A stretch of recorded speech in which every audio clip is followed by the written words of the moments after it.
नमस्ते, प्रणाम, welcome to my channel. मैं हूँ अस्मिता चौधरी। आप लोगों को मेरे चैनल पर हार्दिक स्वागत है।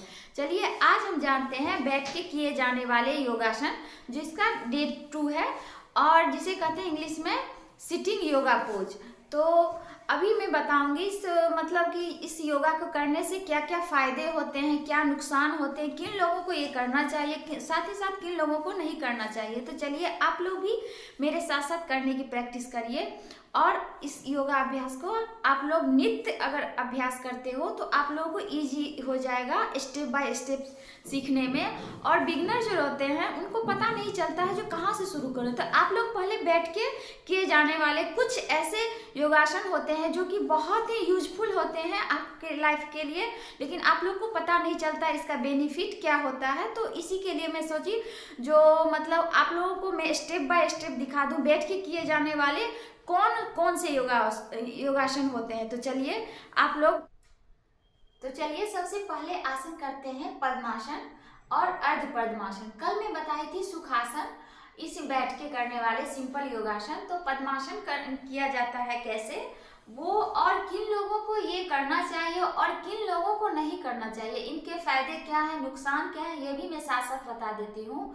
अगर आप लोगों को रिसेंट कोई इंजरियां आ गई हो, यानी कि कोई मतलब कि सर्जरी हुआ हो या फिर कोई रीढ़ की हड्डी का ऑपरेशन हुआ हो, पेनक्रियाज का कोई प्रॉब्लम हो, तो आप लोग इस योगासन का अभ्यास ना करें। तो सबसे पहले करेंगे क्या, इस तरह से सिंपली बैठ जाएंगे, आप लोग देख सकते हैं। और इसका पद्मासन का मतलब है जो मतलब मेरा एक पाँव जो है से ऐसे रहेगा और एक पाँव ऊपर रहेगा, इसको कहते हैं अर्ध पद्मासन। और सिंपली ऐसे बैठ जाएंगे। इनसे आप देखिएगा जो आपके हिप पर बहुत ही खिंचाव महसूस होता है और साथ साथ आपका कमर पर भी बहुत ही अच्छा तनाव महसूस होता है। इन योगासन के करने से आपको बहुत ही तनाव मुक्त होंगे और आपका मतलब ज्वाइंट पेन जितना होता है, जैसे कि मेरे घुटने का ज्वाइंट पेन हो गया और पाँव की उंगलियों का हो गया, ये सब बहुत ही फायदेमंद होते हैं ये योगासन। तो आप लोग इस तरह से करें। अगर आप लोगों को अगर रिसेंट कोई ऑपरेशन हुआ हो तो नहीं करें, 3-4 महीना करें। अगर करना चाहते हैं फिर भी तो आप लोग डॉक्टर से कंसल्ट करें। इसके बाद ये मेरा हो गया अर्ध पद्मासन। अब पद्मासन करेंगे इसका पूरा। तो ये पाँव जैसे इधर है, एक आसन में दो आसन छुपे रहते हैं। तो एक पाँव ऐसे रखेंगे, फिर इस पाँव के ऊपर ये जो मेरे नीचे का पाँव है अपना तलवा, इसको ऊपर रखेंगे। देखिए इस तरह से इसमें बहुत ही प्रेशर पड़ता है अपने दोनों पाँव पर और नी पर।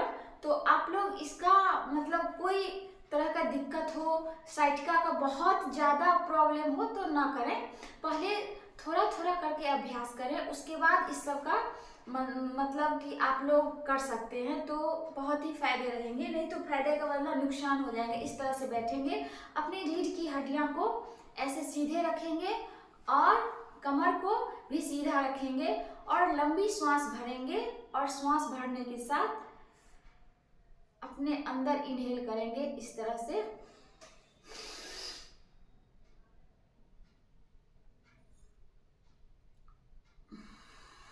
सिंपली इसे छोड़ देंगे।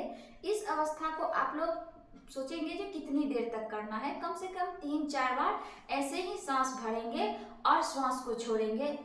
देखिए इस तरह से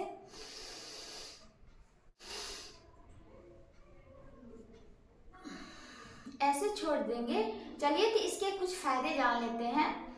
आपके ये मतलब आपके पेनक्रियाज पर काम करेगा, आपके दोनों पाँव पे काम करेगा, हिप्स पे काम करेगा, हिप्स ज्वाइंट पे भी काम करेगा, आपका मतलब तनाव से मुक्त करेगा। आपका पानी और खाना जो भी खाते हैं वो अगर नहीं पच रहा है, एसिडिटी ज़्यादा बन रहा है, गैस ज़्यादा बन रहा है, अपच की समस्या है, तो वो सब भी इन आसन से दूर होगा।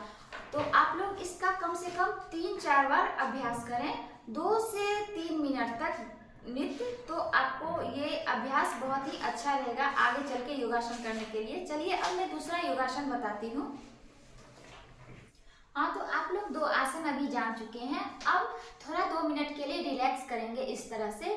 आप हर एक स्टेप आसन करने के बाद 1-2 मिनट के लिए रिलैक्स करो, तो कोई इंजरियां नहीं आएंगी। क्योंकि आप लोग बिगनर हो, कभी कभी योगा नहीं किए हो, तो आप लोगों को हो सकता है शरीर पर कोई इंजरियां आने का चांस हो। इसलिए मैं हमेशा सजेस्ट करती हूँ जो आप लोग थोड़ा देर रिलैक्स करो।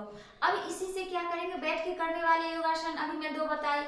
अब फिर सिंपली करेंगे, फिर एक पाँव को अपने एक जांघ पे रखेंगे इस तरह से, फिर दूसरे पाँव को भी मतलब पैर को तलवे को इस पाँव पे रखेंगे, और इसे कहते हैं बद्ध पद्मासन। इसको करने के लिए क्या करेंगे, एक हाथ को इधर, राइट और लेफ्ट दोनों को, इस एक इधर से दाहिनी हाथ इधर जाएगा मेरा, बाईं हाथ इधर, इधर से ऐसे कर लेंगे। ये मेरा हो गया बद्ध पद्मासन। इसमें क्या होगा, और देखिएगा आप जब ऐसे करेगा तो ऐसे नहीं रखना है, मतलब अपने कंधे झुकना नहीं, एकदम स्ट्रेट रखना है, इस तरह से रखेंगे। और इससे क्या होगा, किन लोगों को ये आसन करना चाहिए और किन लोगों को नहीं करना चाहिए, ये भी थोड़ा जान लेते हैं। पहले इसके फायदे जान लेते हैं। अगर आपकी रीढ़ की हड्डी में कोई प्रॉब्लम है, दर्द रहता है, तो आप लोग अगर ये आसन करते हो तो रीढ़ की हड्डी में पुष्टता आती है और छाती फैलता है, जिससे क्या होता है, जो ऑक्सीजन मेरा पूर्ण रूप से मतलब आप लोगों को श्वास जाएगा शरीर में। और मतलब आपका थायराइड अगर बहुत ज़्यादा बढ़ा हुआ है, इससे क्या, जैसे कंधा मेरा खुला हुआ है तो इस पर दबाव पड़ता है, थायराइड यहाँ रहता है, तो इस ग्लैंडी पर मतलब बहुत ही इसका असर होता है। फिर ऐसे कर लेंगे, और इससे आप लोगों का पाचन तंत्र भी बढ़ता है। और किन लोगों को नहीं करना चाहिए, अगर आप लोग गर्भवती हो तो ना करें, अगर आप लोगों को हर्निया की समस्या है तो ना करें, कोई भी न्यू ऑपरेशन या सर्जरी हुआ हो तो ना करें। तो इस तरह से करेंगे। इसमें भी क्या करेंगे, कुछ देर के लिए डीप ब्रीदिंग लेंगे, सांस लेंगे, लंबी गहरी सांस लेंगे, और शरीर में जाने देंगे ऑक्सीजन को, फिर उसको लॉक करके फिर थोड़ी देर में इनहेल, फिर एक्सहेल। तो करना क्या है, देखिए किस तरह से करेंगे। पहले पाँव पर आप लोग देख लीजिए, इस तरह से बैठना है। अगर आप लोगों को शुरू में नहीं हो रहा है तो थोड़ा ही देर करिए, 1-2 मिनट के लिए। मैं तो समझा रही हूँ, बता रही हूँ, इसीलिए इतना देर बता रही हूँ। फिर ऐसे ही करेंगे। आपको दोनों हाथ को लॉक करना है, एक हाथ को इधर, एक हाथ को इधर। पीछे से मैं दिखा देती हूँ किस तरह से करना है। देखिए इस तरह से, इसे कहते हैं बद्ध पद्मासन। इस तरह से, बद्ध मतलब कि बंधा हुआ, इस तरह को इसके कहते हैं बद्ध पद्मासन। फिर डीप ब्रीदिंग लेंगे, श्वास लेंगे, श्वास रोकेंगे और लॉक करेंगे श्वास को, और काउंट करेंगे 1 2 3 4 5 6 7 8 9 10। इस तरह से श्वास छोड़ देंगे। फिर आप लोगों को मैं अभी दिखा दी हूँ। अब आगे चल के मैं दिखाती हूँ कौन कौन से योगासन होते हैं बैठ के किए जाने वाले। बहुत से योगासन हैं जो आप लोगों को इजी और सिंपल है। अगर आप लोग करते हो तो आगे जाके आप लोगों को बहुत ही इजी सब स्टेप लगेगा।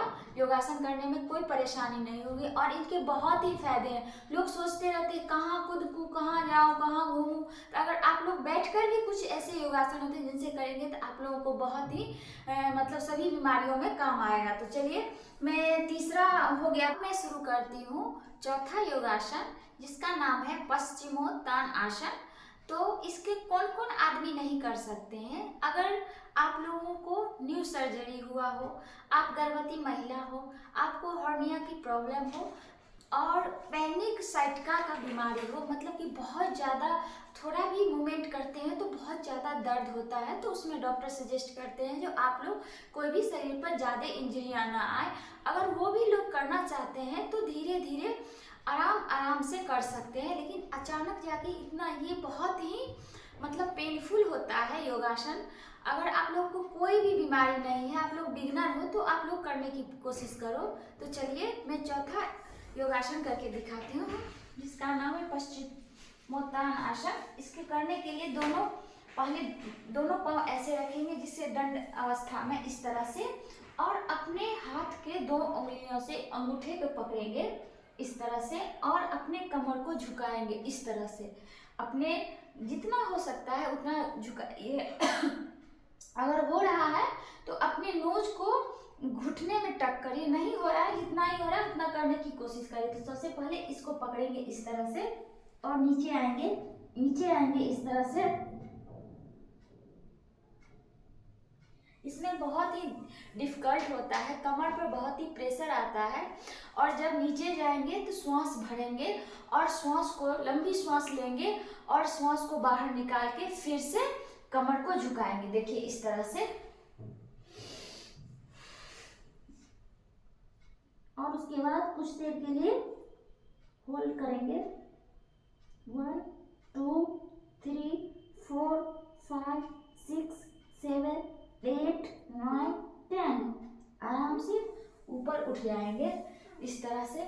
इसका बहुत ही फायदे हैं। अगर आप लोगों